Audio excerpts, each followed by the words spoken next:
तो आदाब, नमस्कार, गुड इवनिंग, सत श्री अकाल। एक बार फिर आप तमाम लोगों का स्वागत है क्राइम तक की कहानी के इस एपिसोड में। उम्मीद है पूरी फैमिली अच्छी होगी, अपना और अपनों का ख्याल रख रही होगी। इस दुनिया में तमाम मिथ, तमाम रहस्य भरे पड़े हैं। बहुत सारे रहस्य ऐसे हैं जिनकी सच्चाई आज तक लोगों के सामने नहीं आई।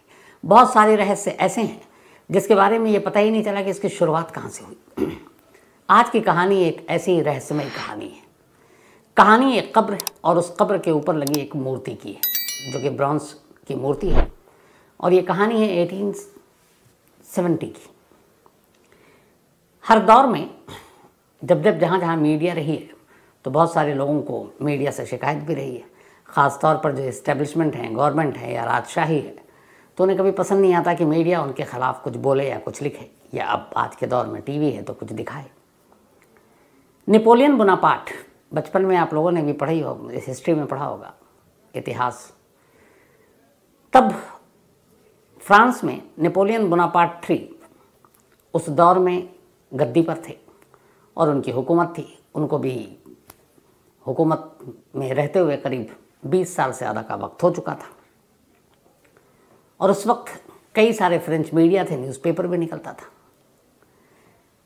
ऐसा ही एक अखबार था जिसका नाम था ला मर्सिलेज। अब ये ला मर्सिलेज एक्चुअली फ्रेंच नेशनल एंथम भी है, उसको इसी नाम से कहा जाता है। और इत्तेफाक से जो फ्रांस के प्रेसिडेंट हैं, इस बार 26 जनवरी पे हमारे चीफ गेस्ट भी हैं। तो वहाँ का एक न्यूज़पेपर था ला मर्सिलेज। और ये ला मर्सिलेज जो था ये किंगडम के ख़िलाफ़ था, यानी कि नेपोलियन बोनापार्ट की जो हुकूमत थी लगातार उसके ख़िलाफ़ लिखा करता था। अब नेपोलियन बोनापार्ट के बहुत सारे कज़न भी थे। अखबारों में शाही परिवार के लोगों के बारे में अलग अलग कभी एडिटर्स लेटर में भी खबरें छपती रहती थी। 1869 में ऐसी एक खबर छपी, और ये खबर थी नेपोलियन बोनापार्ट के एक कज़न की, पियरा बोनापार्ट। उस कज़न के और उससे रिलेटेड जो लोग थे उसमें कुछ लेडीज़ भी थीं। तो इससे वो नाराज़ हो गया। एडिटर जो थे उस वक्त उससे अपनी नाराज़गी जताई। अब शाही परिवार के ख़िलाफ़ पंगा लेना तो कुछ भी हो सकता था। तो फिर ला मर्सिलेज के न्यूज़पेपर के जो एडिटर थे उन्होंने कहा कि चलो इस झगड़े को ख़त्म करते हैं। और उन्होंने अपने सबसे होशियार, सबसे सुलझे हुए जर्नलिस्ट, सबसे अच्छे रिपोर्टर विक्टर नुआर, यही नाम था, विक्टर नुआर को, जो नेपोलियन बोनापार्ट 3 के कज़न थे, पियरा बोनापार्ट, उनके पास भेजा कि जाओ तुम कुछ समझौता कर लो, देख लो क्या कुछ होता है।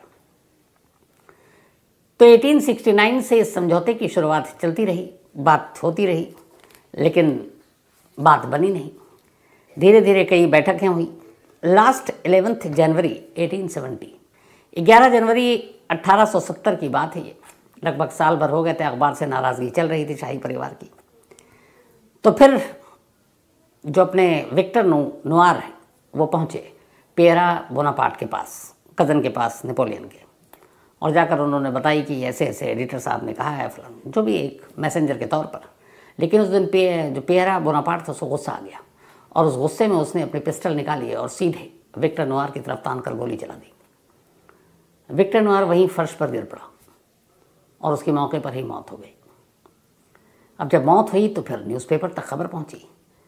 अब एक पॉपुलर न्यूज़पेपर जो फ्रेंच वहाँ का, जिसका नाम ही वहाँ के नेशनल एंथम पर उस अखबार को निकाला जाता था, ला मर्सिलेज, उसके एक जर्नलिस्ट को एक शाही परिवार के शहजादे ने, क्योंकि वो प्रिंस था, उसने गोली मारी। तो उसको लेकर खूब हंगामा हुआ और इस राजशाही के ख़िलाफ़ तब तक लोग जागरूक भी हो रहे थे, लोकतंत्र की आवाज़ भी उठ रही थी। तब जब ये एक जर्नलिस्ट की मौत की खबर आई और उसके पीछे की कहानी अखबार में चूँकि लगातार छप रही थी तो लोगों को पता था, तो अपोजिशन को बड़ा मौका मिल गया, जो इन सारी चीज़ों के लिए आवाज़ उठा रहे थे।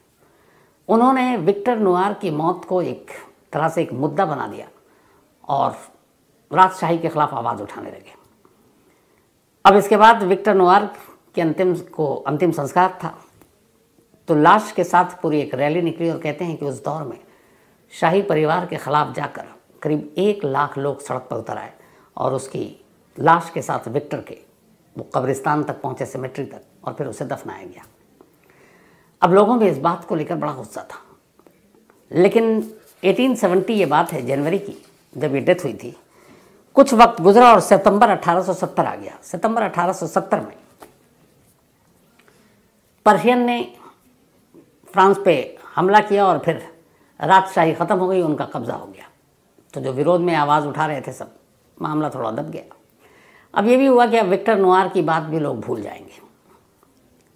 धीरे धीरे वक्त बीता, करीब 21 साल बीत गए। 1870 को जब गोली मारी गई थी विक्टर को, 21 साल के बाद अब लोगों को याद आया विक्टर नुआर। तो उन्होंने कहा कि विक्टर नुआर की जहाँ पर कब्र है, उस कब्र से उसकी लाश को निकाल कर पेरिस के सबसे बड़े कब्रिस्तान में दोबारा दफनाया जाए। उस ताबूत को निकाला जाए और ताबूत समेत एक दूसरे कब्रिस्तान में दफनाया गया था, तो वहाँ से उस लाश को निकाला गया। और अब जो पेरिस का सबसे बड़ा कब्रिस्तान है उसका नाम है पेरेलिसे। तब ये हुआ कि विक्टर की लाश को पेरिस के सबसे बिगेस्ट जो कब्रिस्तान है पेरेलिसे, वहाँ पे उसको दफनाया जाएगा। लाश निकाली गई बाकायदा तमाम धार्मिक रीति रिवाज के हिसाब से, और ले जाकर अब पेरेलिसे की एक कब्र में उस ताबूत को रख दिया गया। कब्र नई बन गई। अब विक्टर नुआर को पेरी बोनापार्ट ने जो गोली मारी, वो कहानियाँ उस वक्त थी। उस वक्त विरोध प्रदर्शन हुआ, 1 लाख से ज़्यादा लोग उसकी अंतिम संस्कार में शामिल हुए। तो जब ये कब्र का ट्रांसफ़र हुआ एक जगह से दूसरी जगह, तो ये भी मीडिया में खबर आई। तो 21 साल के बाद विक्टर नुआर एक बार फिर से ज़िंदा हो गया। जब जिंदा हुआ तो उसके कुछ चाहने वाले, उन्होंने कहा कि इस जिंदा होने को कुछ भुनाया जाए। तो फिर तय हुआ कि विक्टर नुआर की एक मूर्ति बनाई जाए, एक ऐसी मूर्ति जो यादगार हो। अब इसके लिए बहुत ढूंढा गया, आखिर में एक मूर्तिकार मिला जो बहुत ही नामी था उस वक्त। उससे कहा गया कि आप एक मूर्ति बनाओ, हमें पता नहीं कैसी मूर्ति है लेकिन अच्छी होनी चाहिए, और क्या सब्जेक्ट कैसे आप बनाओगे वो आपके ऊपर छोड़ दिया, लेकिन वो ब्रॉन्ज की मूर्ति होनी चाहिए। अब जिस मूर्तिकार को ये काम सौंपा गया, उसने कहा कि ऐसी कैसी या कौन सी मूर्ति बनाएं जो लोगों को यादगार और उस मूर्ति के ज़रिए उसका भी नाम और ज़्यादा हो जाए। उसने बहुत सोचा। जब जनवरी 1870 में विक्टर का कत्ल हुआ था, तो उस अखबार ने जिसमें वो काम करते थे, ला मर्सिलेज, उसने पूरा डिस्क्रिप्शन छापा था, कैसे गोली चली, कैसे वो गिर गए फर्श पर, और उस वक्त कैसे लाश ज़मीन पर पड़ी हुई थी। उस दिन विक्टर ने क्या कपड़े पहने थे, क्या जूते पहने थे, ये सारे डिस्क्रिप्शन के साथ एक स्केच बना था क्राइम सीन को डिस्क्राइब करते हुए। तो वो स्केच भी अखबार में छपा था। बहुत सोचने के बाद मूर्तिकार ने अचानक, अब चूँकि विक्टर के बारे में उसे पढ़ना लिखना भी उसे जानना है, उसे उस स्केच उसने देखा। स्केच देखने के बाद उसे ख्याल आया कि क्यों ना विक्टर नुआर गोली लगने के बाद जब फर्श पर गिरा और उसने दम तोड़ा, तो उस आखिरी मूवमेंट की मूर्ति बना दी जाए। इसके बाद उसने ब्रॉन्ज की मूर्ति बनानी शुरू की। मूर्ति बनकर तैयार, और वो वाकई मूर्ति बेहद शानदार बनाई।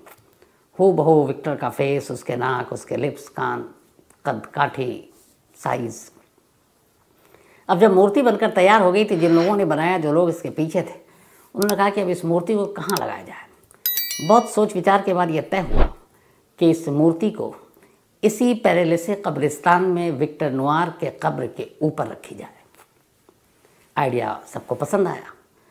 अब उस मूर्ति को ले जाकर उस कब्र पर लिटा दिया गया, तो फिक्स कर दिया गया एक तरह से। ये जो आप तस्वीर देख रहे हैं, ये वही मूर्ति है जो बनाई गई थी। अब मूर्ति को उस कब्र पर रख दिया गया। कुछ लोग शुरू में आए, जो सारी चीज़ें हैं उन्होंने मूर्ति देखी, चले गए, और एक तरह से लगा कि अब विक्टर नुआर की कहानी एक बार फिर से ख़त्म हो जाएगी। लेकिन ये जो कब्रिस्तान था पेरेलिसे, पेरिस का सबसे बिगेस्ट कब्रिस्तान, अब जब बड़ा है तो इसका मतलब है कि हर रोज़ वहाँ बहुत सारी लाशें आते होंगी, बहुत सारे ताबूत आते होंगे, बहुत सारे लोग आते होंगे उस आखिरी घड़ी का गवाह बनने के लिए। तो उस कब्रिस्तान में डेली सैकड़ों लोग आते थे, और जब वो गुजरते तो इकलौता एक कब्र था जिसको वो देखते कि इस कब्र के ऊपर एक मूर्ति रखी है। उस मूर्ति की कहानी वहाँ चर्चा में थी, सभी को पता था, मीडिया में खबर छपी थी। तो उन्हें पता था ये विक्टर नुआर एक जर्नलिस्ट है जिसको नेपोलियन बोनापार्ट 3 के कजिन ने गोली मारी थी। मूर्ति देखने में इतनी खूबसूरत थी कि कब्रिस्तान में बहुत सारी लड़कियां, महिलाएं भी आती थी। तो कहते हैं कि शुरुआत ऐसे हुई कि एक रोज़ कब्रिस्तान में कुछ लोग किसी मुर्दे को दफना कर लौट रहे थे, उसमें कुछ महिलाएं थी। अचानक उनकी नज़र पड़ी, और वो इतना क्यूट मूर्ति लगा कि उन्होंने जाकर पहले उसके पेशानी पे, फिर उसके लिप्स पे किस कर दिया, और वो वहाँ से निकल गई। इसके बाद फिर ये कई और आए, वो बड़ा खूबसूरत लगता, वो कोई हाथ पे किस कर देता, कोई गाल पे किस कर देता, कोई लिप पे किस कर देता, और वो निकल गए। अब फिर धीरे धीरे यहीं से रहस्य शुरू हुई कि अचानक पेरिस के अंदर एक रूमर उड़ा, अफवाह ये उड़ी कि इस पेरेलासी कब्र में एक मूर्ति रखी हुई है एक कब्र के ऊपर, जो एक जर्नलिस्ट विक्टर नोआर की है, और इसको जो भी महिला जिसको कोई औलाद नहीं होती, जिसने तमाम मिन्नतें कर ली, अगर उस मूर्ति को किस करे तो वो माँ बन जाएगी, वो प्रेग्नेंट हो जाएगी, और साल भर के अंदर। अब जब ये बात उड़ी तो धीरे धीरे फिर मीडिया में खबर छपी। अब ऐसी बहुत सारी औरतें, महिलाएं हैं पूरी दुनिया में, अपने देश के साथ साथ, जो औलाद की खातिर कहाँ कहाँ नहीं भटकती हैं, दर दर भटकती हैं, मंदिर, मस्जिद, गुरुद्वारे, दरगाह, हर जगह बाबाओं के पास, कि कहीं से भी उम्मीद मिलती है कि उनकी गोद भर जाए, वो पहुंच जाती हैं। तो अछूता इसको लेकर अब विदेश के लोग भी नहीं अछूते। तो अब जब ये बात फैली तो बहुत सारी ऐसी महिलाएं थी जिनकी शादी को कई बरस बीत गए, औलाद हुई नहीं। अब वो उस कब्रिस्तान में पहुंचने लगी बिना मुर्दों के साथ। क्यों? बस जाकर विक्टर नोआर की मूर्ति को एक किस करनी है, और उस किस करने से उनको उम्मीद है कि वो माँ बन जाएंगी। धीरे धीरे अब तांता लगना शुरू हो गया। अब जब तांता लगना शुरू हो गया तो इसके बाद फिर नई नई कहानी आनी शुरू हो गई। एक आया कि जो मूर्ति को किस करे प्रेग्नेंट तो होती है। दूसरा आया कि अगर वैसी लड़कियां जिनको उनकी मन चाहा वर नहीं मिल रहा, शादी नहीं हो पा रही है, तो वो भी अगर जाए उस मूर्ति के पास और अगर वो उसके राइट फुट, दाहिने पैर को छुए तो उनको बहुत ही प्यारा और प्यार करने वाला पति मिलेगा। अगर उसके बाएं पैर को कोई छुए तो उसको ट्विंस यानी कि जुड़वा बच्चा पैदा होगा। तो लिप्स करना, पैर छूना, दोनों पैर छूना, या जो एक हैट है मूर्ति में, उस टोपी में अगर कोई गुलाब डालता है तो उससे भी उसको मन चाहा पति मिलेगा, औलाद होगी। तो ये सारी चीज़ें तेज़ी से बढ़ना शुरू हो गया। अब और अफवाहें फैलने लगी कि जो माँ नहीं बन पा रही हैं वो उस मूर्ति के जो प्राइवेट पार्ट्स हैं अगर उसको जाकर टच करती हैं तो वो प्रेग्नेंट हो जाएंगी। तो धीरे धीरे ये बात पेरिस के बाहर तक पहुंच गई। अब हज़ारों की तादाद में ऐसी महिलाएं हैं या लाखों की तादाद में जिनकी शादी नहीं हुई। सिर्फ अपने देश का मसला नहीं है, तो वहाँ भी ऐसे ही कि कोई ऐसा साथी मिले जो मन चाहा हो। तो एक उम्मीद के खातिर ये सब अब सीधे इस पेरेलासी कब्रिस्तान में पहुँचनी शुरू हो गई, ख़ासतौर पर तमाम महिलाएं। अब जब पहुँचनी शुरू हो गई तो कोई किस कर रहा है, कोई टच कर रहा है, कोई पैर छू रहा है, कोई रब कर रहा है। उससे धीरे धीरे ये हुआ कि ये ब्रॉन्ज की मूर्ति बनी थी। उन जगहों पे जहाँ जहाँ ये टच करते, किस करते, वो बिल्कुल आप देखेंगे तो चमचमाने लगा, मतलब वहाँ पे शाइनिंग है। बाकी जगह जो मूर्ति है अपने ओरिजिनल कलर में है। तो अब ये हुआ कि अगर इसी तरह से लोग आती रहीं महिलाएं और उसको टच करती रहीं, किस करती रहीं, छूती रहीं, तो ये मूर्ति अपना असली रंग खो देगी। तो अब क्या करें? तो जिन लोगों ने मूर्ति बनाई, जो इसके पीछे थे, उन्होंने कहा कि रोकना पड़ेगा लोग, ख़ासतौर पर तमाम औरतों को, लड़कियों को। 2004 में ये बात देखिए कहाँ से चला रहा है। और उसके बाद ये कहानी आती 2004 में। 1870 की बात है ये, जब ये हुआ था, और 1891 में कब्र का ट्रांसफ़र किया गया था। उसके बाद 2004 में ये हुआ कि मूर्ति अपना असली रंग खो रही है। तो वहाँ के जो मैनेजमेंट हैं या जो भी लोग हैं और इस मूर्ति के पीछे, उन्होंने उस मूर्ति के चारों तरफ एक बाउंड्री टाइप की खींच दिया, तार लगा दिया और एक बोर्ड लगा दिया कि इस मूर्ति को अगर आप कोई टच करेगा तो उसके खिलाफ कानूनी कार्रवाई की जाएगी। अब आसपास हो गया, आप मूर्ति के करीब जा नहीं सकते क्योंकि घेराबंदी कर दी। कहते हैं कि जैसी ये चीज़ हुई, हज़ारों महिलाओं ने इसका विरोध करना शुरू कर दिया, बाकायदा उस सेमेट्री यानी कि कब्रिस्तान के मैनेजमेंट के ख़िलाफ़, प्रशासन के ख़िलाफ़। और महिलाओं की तादाद इतनी थी कि आखिर में उन लोगों को झुकना पड़ा। और फिर कुछ दिन के बाद उन्होंने अपना फ़ैसला वापस लिया, उस घेरेबंदी को हटाया और कहा भाई जिसको जो मर्जी आओ, अपनी अपनी मन्नतों के हिसाब से तुम्हारी जो भी श्रद्धा है, आस्था है, आप करो और जाओ। उसके बाद ये दोबारा खुल गया। ये कहानी का एक पार्ट। दूसरा पार्ट ये है, बहुत सारे लोग कहते हैं कि ये सब बकवास है, इसका कोई साइंटिफिक वो नहीं, ये भी फैक्ट है। आज तक साबित नहीं हुआ कि इसको छूने से कोई प्रेग्नेंट हो जाए।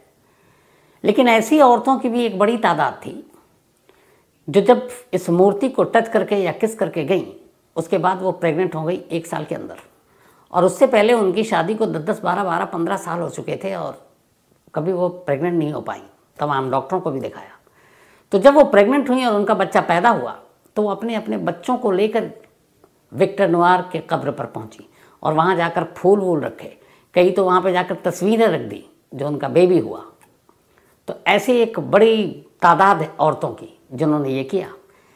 ऐसी बहुत सारी लड़कियों और महिलाओं की तादाद है बल्कि जो वहाँ आई, उन्होंने पैर को टच किया, किस किया और उसके बाद उन्हें अच्छा जीवन साथी मिला जैसा वो चाहती थी। वो फिर कपल वहाँ पहुँचा और कपल ने जाकर थैंक्स के नाम पर वहाँ रोज़ रखा। तो ऐसे लोगों की तादाद भी हज़ारों में है और ऐसे लोगों की तादाद भी हज़ारों में जो कहते हैं ये सब बकवास है, ये सब अंधविश्वास है। तो अंधविश्वास सिर्फ अपने यहाँ नहीं चलता, दुनिया में हर जगह है। लेकिन इसका आज तक कोई साइंटिफिक ऐसा कोई रिसर्च या रीज़न जो कहे कि हाँ इसको टच करने से कोई प्रेग्नेंट या गर्भवती हो जाए, साबित नहीं हो पाया। लेकिन एक तरफ हज़ारों लोगों की उम्मीद और आस्थाएँ हैं जो कहती हैं कि यहाँ आने के बाद, किस करने के बाद, टच करने के बाद ही वो माँ बनी या फिर उनकी शादी हुई। तो दोनों पहलू हैं इस किस्से के। लेकिन ये कितना सच है, कितना सही, कितना अंधविश्वास, कितना विश्वास, ये ना कहने की हालत में मैं हूँ। क्योंकि 1891 से 2004 फिर आज 2023 कोई भी इस बात को साबित नहीं कर पाया।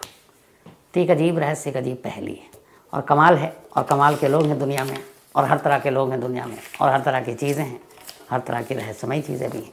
तो मुझे लगा कि क्राइम तक फैमिली मेम्बर को भी बताया जाए और साथ में ये भी कहूँ कि मैं देखता हूँ बहुत सारे हमारे मेल आते हैं जो ख़ासतौर पर पेरिस में भी रहते हैं, फ्रांस के अलग अलग हिस्सों से भी आते हैं। पेरिस के मुझे याद है कि कम से कम 15 से 20 तो ऐसे लोग हैं जिनके मेल आते हैं। तो जो भी हमारी क्राइम तक फैमिली मेम्बर इस वक्त पेरिस में ये कहानी सुन रही है, मैं आपसे ये चाहूँगा कि हमारी बाकी फैमिली के लिए, उसमें मैं भी शामिल हूँ, एक बार आप ज़रूर इस कब्रिस्तान के और इस मूर्ति के जो भी कहानी है उसके सच को आप अगर बताएं, दिखाएं या आप मुझे मेल करें तो मैं बाकी लोगों तक इसको पहुंचा सकता हूं और बता सकता हूं कि इसमें कितना सच है, कितना झूठ है और इसके पीछे की कहानी क्या है। तो पेरिस में रहने वाली मेरी फैमिली के लिए ये गुजारिश है कि वो इसके बारे में बताएं। और ये जो पेरेलेस कब्रिस्तान है शायद पेरिस का सबसे बड़ा, अगर वहाँ से आप कुछ भेज सकें तो सबके साथ शेयर करूँगा। तो आज की कहानी में इतना ही।